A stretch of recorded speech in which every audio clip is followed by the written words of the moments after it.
Hai teman-teman, balik lagi di channel saya Saiful Bari. Oke, di meja saya sudah tersaji banyak bahan yang akan saya gunakan untuk membuat salah satu menu favorit di kedai kami, Full Cup. Apa itu? Kopi susu pejuang rindu. Oke, ada banyak bahan. Yang pertama adalah kopi atau espresso. Ini sudah dibuat tadi, single kali 3. Lalu kemudian ada creamer 20 gram saja. Creamer ini fungsinya adalah untuk membuat kopi susu kita berasa lebih creamy dan meningkatkan body juga. Berikutnya adalah gula aren. Gula aren yang saya gunakan adalah 65. Jadi baik creamer maupun gula aren ini tadinya menggunakan yang powder atau yang bubuk, dilarutkan dengan hot water. Berapa perbandingannya? Yang saya sarankan adalah 1:1. Itu yang kami lakukan juga di Full Cup. Jadi resep yang saya buka hari ini adalah resep yang memang dipakai di Full Cup dan terbukti laris. Oke, ada tambahan bahan yang lain adalah susu.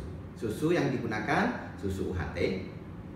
Ya, saya menggunakan yang ini. Kalau teman-teman ingin menggunakan merek lainnya tidak masalah. Saya menggunakan yang ini karena memang lebih cocok buat saya. Ini yang full cream. Berapa banyak? Antara 330 sampai 350. Oke, tahapannya adalah ini kemasan botol yang 500 ml. Jadi kalau teman-teman ingin membuat di rumah atau di warungnya teman-teman, contohnya dengan kemasan 1 liter, berarti bahan-bahan yang tadi dikali 2. Begitupun kalau teman-teman ingin membuat yang kemasan 250 ml. Jadi bahan-bahan yang tadi itu dibagi 2. Misalnya kopi totalnya adalah 90 ml.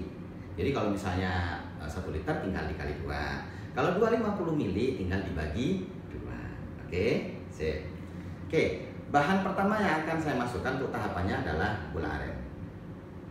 Jadi untuk kopi susu botol ini tidak menggunakan es, berbeda dengan es kopi susu gula aren yang hit sebelum pandemi. Next, ini adalah creamer, saya masukkan. Dan ya, ini kopi, masukkan. Oke, 3 ya.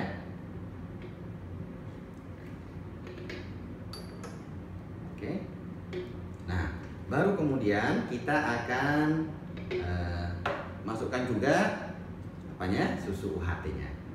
Kenapa menggunakan susu UHT bukan fresh milk? Tujuannya supaya lebih awet. Sebentar, ini tersegel, masih perlu kita buka segelnya. Oke, begitupun kenapa tidak menggunakan evaporasi, menggunakan creamer supaya lebih awet. Oke, kita akan timbang berapa tadi, 330 sampai 350. Oke, hati-hati takut tumpah. Tuang saja. Biasanya sudah ada takarannya, batas sampai di mana untuk 500 ml, tapi untuk konsistensi rasa sebaiknya memang ditimbang. Oke, kita akan cek 315, masih kurang. Oke, ini dia, ini 335, cukup. Nah, ini kita akan segel ya dengan tutupnya seperti ini sampai bunyi klik ya, itu menandakan sudah tersegel. Nah, seperti itu.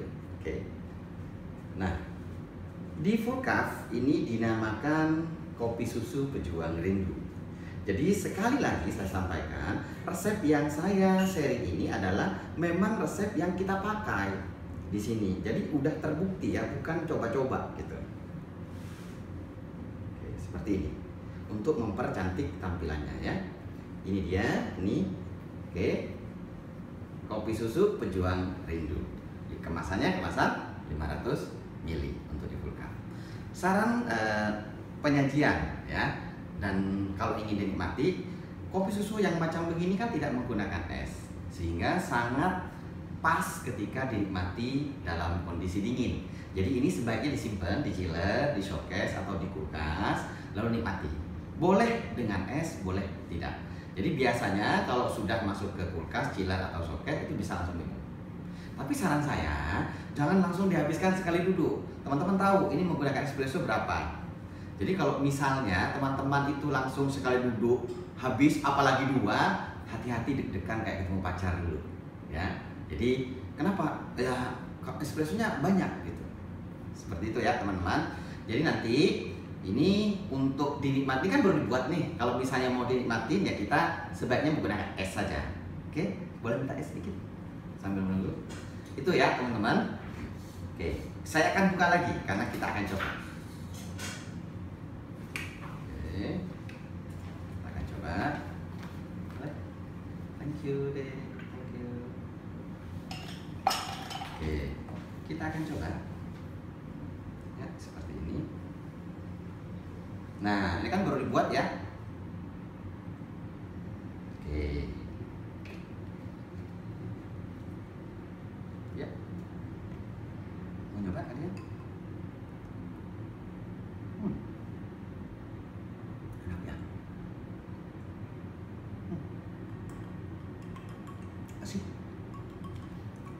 Jadi kopi susu itu juga teman-teman harus kalibrasi ya. Seperti apa yang mau. Misalnya begini, satu tampilan ya, mau menggunakan botol yang seperti apa, dikemas gimana biar menarik. Yang kedua tentu saja adalah taste balance. Misalnya kopi susu yang saya minum barusan, jadi taste balance antara kopinya, antara susunya dengan gulanya itu kira-kira sinergis atau tidak. Poinnya adalah itu. Jadi teman-teman kalau menggunakan kopi yang berbeda nggak ada masalah. Bahkan mau menggunakan kopi, mohon maaf ya, kopi gunting gitu, kopi saset, yang penting pas dikalibrasi cocok dan laku sehingga dapat cuan, misalnya begitu ya.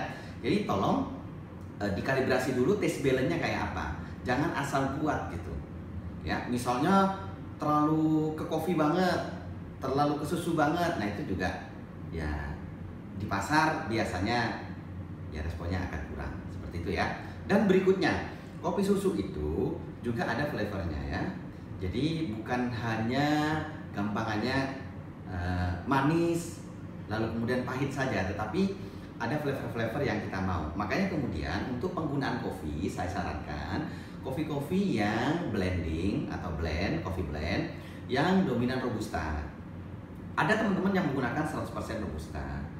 Nah, kenapa begitu? Karena yang dimau ketika gula aren ya ketemu dengan sesuatu yang sugar browning itu cocok banget itu pas banget gitu loh. Jadi rata-rata kalau sugar browning itu cocok dicampur dengan gula aren. Sugar browning itu bukan gula tok gitu ya. Sugar browning itu kalau di kopi banyak. Yang pertama misalnya karakter sugar browning ya, misalnya coklat, karamel, hazelnut, almond, walnut gitu ya, peanut. Itu sangat cocok gitu ya ketika dicampur dengan susu dan gula aren. Jadi kopi yang kira-kira berkarakter sugar browning yang cocok untuk digunakan sebagai kopi susu. Oke, apakah cocok juga untuk kopi-kopi yang kira-kira enzimatik gitu ya? Sebagian enzimatik mungkin cocok, tapi sebagian yang lain tidak. Begitupun dengan yang berkarakter seperti dry distillation. Ada yang cocok, ada yang enggak. Tapi sudah pasti kalau yang sugar browning itu cocok banget ketika dicampur dengan susu dan gula aren. Nah itu, jadi teman-teman jangan terlalu bingung gitu ya. Kopinya pasti nggak sama dengan kopi yang saya pakai. Karena itulah perlu kalibrasi, mulai dari tampilannya, taste balance-nya, flavornya seperti apa yang dimau, misalnya menonjolkan coklat atau kacang dan seterusnya. Nah, tapi jangan lupa ya, flavor yang dimaksud ini bukan ditambahkan sirup, itu lain lagi. Ya, memang dari kopinya yang kira-kira ngeblend cocok dengan gula aren dan susu. Nah, baru kemudian diperhitungkan cost-nya dan mau dijual berapa. Ini kalau dihitung, kalau kita belak-belakan, ini nggak nyampe modalnya ya. Modalnya itu nggak nyampe dari 14.000. Dan bahkan bisa dihemat lagi ya dengan tetap mempertahankan kualitas. Jadi kalau misalnya kita jual 40.000 atau 50.000 ya untungnya bisa teman-teman hitung sendiri. Itulah enaknya kita salah satunya berbisnis minuman. Jadi semoga ini ada faedahnya, ada manfaatnya. Teman-teman bisa coba di rumah dengan resep yang saya sharing barusan. Dan sekali lagi, ini adalah resep yang memang kami pakai di Vulca. Jadi bukan kaleng-kaleng. Saya kira demikian. Jangan lupa untuk di like di-share ke sosial media teman-teman, dikomentarin juga ya, dan di-subscribe. Semoga bermanfaat. Sampai jumpa di video berikutnya. Terima kasih.